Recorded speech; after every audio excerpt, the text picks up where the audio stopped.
Eluru 3 town police స్టేషన్లో ACB అధికారులు అర్ధరాత్రి వరకు సోదాలు నిర్వహించారు. 420 కేసుపై 41A సిఆర్సీ నోటీస్ ఇచ్చేందుకు ఏలూరు రైల్వే స్టేషన్లో పనిచేస్తున్న రైల్వే ఉద్యోగి పెందుర్తి విక్టర్ బాబును స్టేషన్ అధికారులు 2 లక్షలు డిమాండ్ చేయగా బాధితుడు ఏసీబీ అధికారులను ఆశ్రయించాడు. ఏలూరు ఏసీబీ అధికారులు వలపన్ని కానిస్టేబుల్ను డబ్బులు తీసుకుంటూ ఉండగా పట్టుకున్నారు. ఏలూరు 3 టౌన్ పోలీస్ స్టేషన్ పరిధి వట్లూరు గ్రామానికి చెందిన రైల్వే ఉద్యోగి పెందుర్తి విక్టర్ బాబు 420 కేసులో నిందితుడిగా ఉన్నాడు. అతనికి 41A సిఆర్సీ నోటీస్ ఇవ్వాల్సి ఉండగా అతన్ని అరెస్ట్ చేసేందుకు ఏలూరు 3 టౌన్ పోలీసులు చర్యలు చేపట్టారు. ఈ నేపథ్యంలో విక్టర్ బాబు హైకోర్టుకు వెళ్లి తనను అరెస్ట్ చేయకుండా 41A సిఆర్సీ నోటీస్ ఇచ్చేలా ఉత్తర్వులు తెచ్చుకున్నాడు.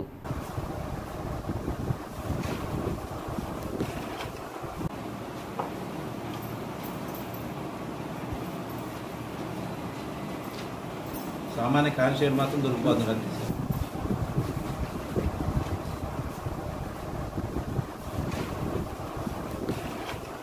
ఏలూరు జిల్లా ఏలూరు పట్టణంలో 3 టౌన్ పోలీస్ స్టేషన్లో సత్రంపాడుకు చెందిన విక్టర్ బాబు అనే వ్యక్తి తన మీద ఒక చీటింగ్ కేసు నమోదైందని, దానికి సంబంధించి ఆయన హైకోర్టులో పిటిషన్ వేసుకుని అరెస్ట్ చేయకుండా 41 నోటీసు ఇవ్వమన్నట్టుగా ఒక ఆర్డర్ తెచ్చుకున్నట్టు, దాని నిమిత్తం 3 టౌన్ పోలీస్ స్టేషన్కి వెళ్తే అక్కడ వాళ్ళు 41 నోటీస్ ఇవ్వడానికి 2 లక్షల రూపాయలు డిమాండ్ చేసినట్టు, అతను ఫస్ట్లో దీన్ని నేను ఇవ్వలేక అతను మానేసినట్టు, తిరిగి నిన్న కూడా ఇంటికి వచ్చి అర్జెంటుగా సిఐ గారు రమ్మంటున్నారని చెప్పేసి ఒత్తిడి చేయడంతో ఇక్కడికి వచ్చి పోలీస్ స్టేషన్కి వస్తే పోలీస్ స్టేషన్లో ఇసాక్ అనే వ్యక్తి ఈయన దగ్గర 50,000 రూపాయలు లంచంగా తీసుకున్నట్టు జరిగింది.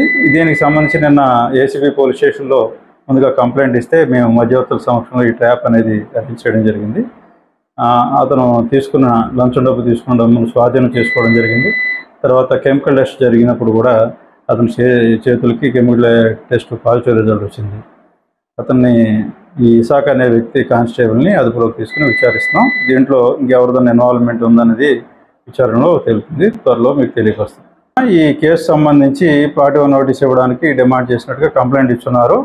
మనం ఇక్కడికి తీసుకుంది కానిస్టేబుల్ కాబట్టి ఇతర ఇన్వాల్వ్మెంట్ ఎవరిదనేది విచారిస్తున్నాం. అది విచారణలో దాన్ని బట్టి నిర్ణయించుకుంటాం.